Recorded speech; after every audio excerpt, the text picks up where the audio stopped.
Assalamualaikum Sobat Football United, ringan amatiran ala gua.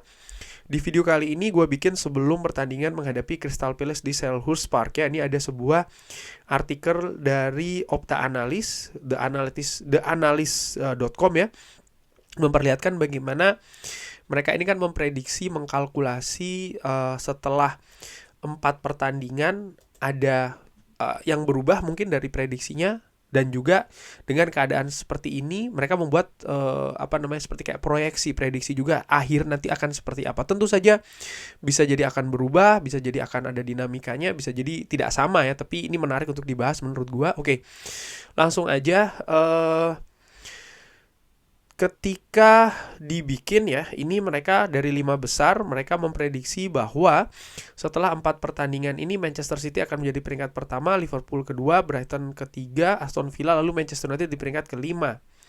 Tapi pada kenyataannya hanya Manchester City saja nih yang pas ya, artinya diprediksi peringkat pertama dan sampai saat ini juga menjadi peringkat pertama. Liverpool misalnya diprediksi di peringkat kedua, tapi saat ini berada di peringkat keempat. Brighton diprediksi berada di peringkat ketiga, tapi saat ini berada di peringkat keenam. Aston Villa ini meleset sedikit, diprediksi peringkat keempat, saat ini peringkat kelima. Manchester United jeblok nih ya, diprediksi peringkat kelima, tapi berada di peringkat ke-10. Jadi ada cukup banyak dan lonjakan menurut gua yang cukup besar ada pada Arsenal. Diprediksi di peringkat ke-11, tapi saat ini mereka ada di peringkat ke-2. Newcastle pun juga demikian.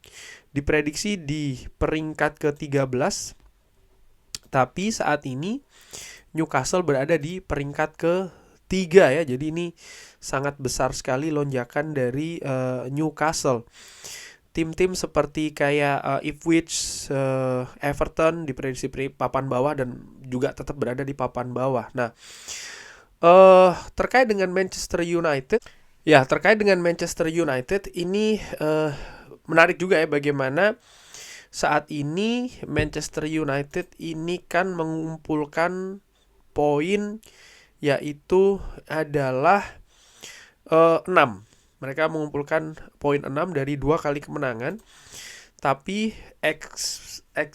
PTS-nya atau diprediksi poin itu sebenarnya ada di 7,06 ya. Jadi memang ada 1 poin yang meleset di sana karena Manchester United mendapatkan 6, diprediksi 7 sebenarnya. Nah, yang menarik juga adalah dengan situasi saat ini diprediksi ya di akhir musim tahun depan ini akan seperti apa nih. Nah, ini dia yang diprediksi oleh Opta ya. Di papan bawah dulu bahwa 3 tim terbawah yaitu adalah Ipswich, Leicester dan juga Southampton ini diprediksi akan degradasi. Sementara Everton ini akan selamat ya, dibilang seperti itu, diprediksi seperti itu, sorry. Lalu juaranya diprediksi ini akan Manchester City. Di peringkat kedua Arsenal, lalu Liverpool serta Newcastle. Manchester United sendiri ini diprediksi atau diproyeksi akan berada di peringkat ke-7 dengan poin yaitu adalah 57. Nah, ini menarik bagaimana Manchester United diprediksi berarti ya ini tidak lolos ke zona Liga Champions dan peringkatnya sendiri akan menduduki peringkat ke-7, dan peringkat ke-7 ini berarti ya hanya 1 peringkat lebih baik dibanding dengan musim lalu. Bagaimana dengan poin? Musim lalu Manchester United bisa mendapatkan poin 60. Tapi musim ini diprediksi 57,99 ya, katakanlah berarti 58. Jadi poinnya jatuh nih, lebih buruk daripada musim lalu. Wah, ini sesuatu yang menarik juga. Lalu bagaimana peluang untuk ke UEFA Champions League? Manchester United dinilai hanya 10%, ke Europa League 12%.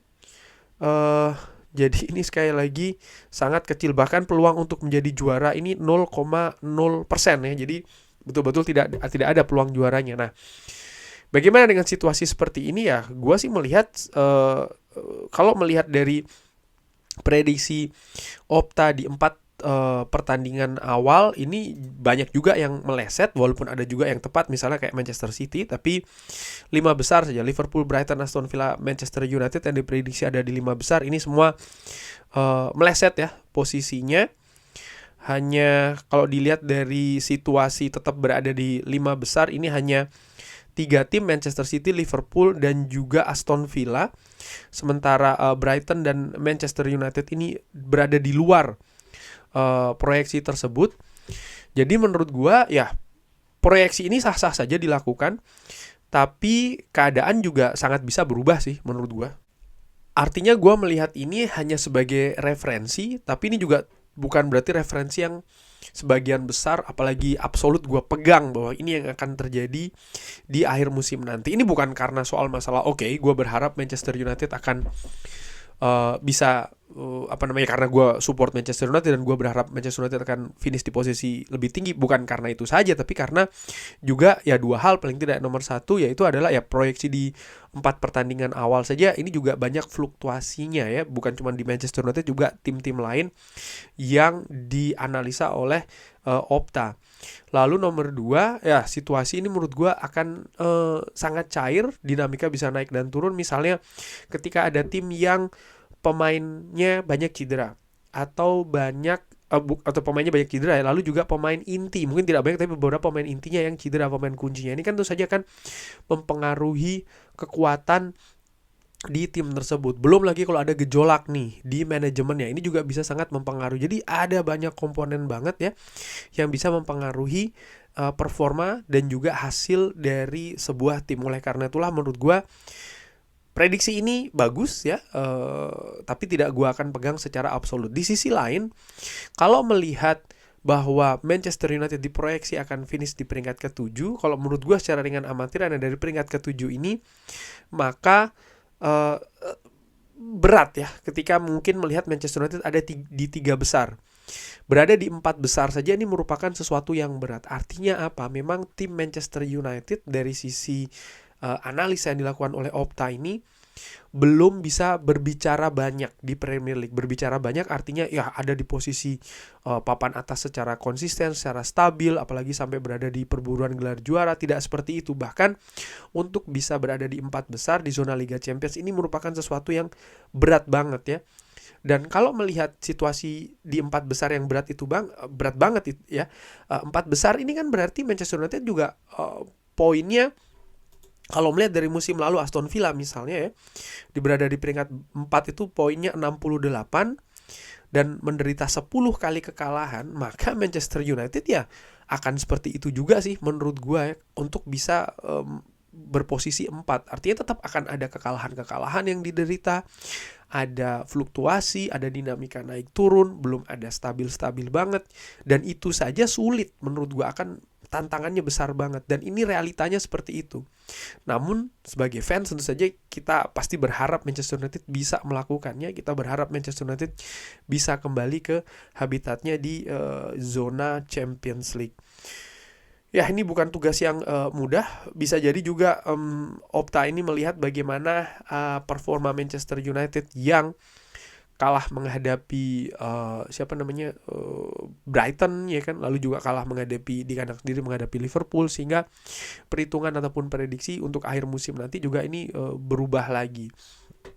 Nah, kita lihat ya akan seperti apa. Menurut gua sih secara ringan amatiran sesuatu ini ataupun juga prediksi ini ataupun keadaan nanti akan lebih solid, akan lebih mungkin lebih terlihat lah, katakanlah seperti itu ya, di akhir tahun sih menurut gua, dengan tetap peluang adanya perubahan sampai dengan musim kompetisi ini berakhir itu tetap terbuka sih menurut gua ya.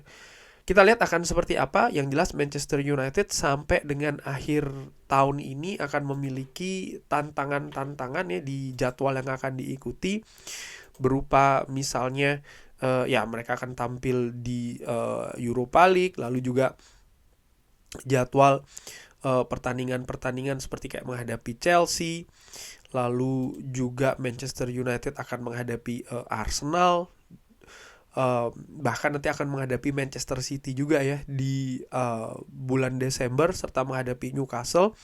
Ini menurut gue partai-partai yang juga mungkin menjadi partai kunci di mana posisi Manchester United paling tidak di akhir tahun nanti.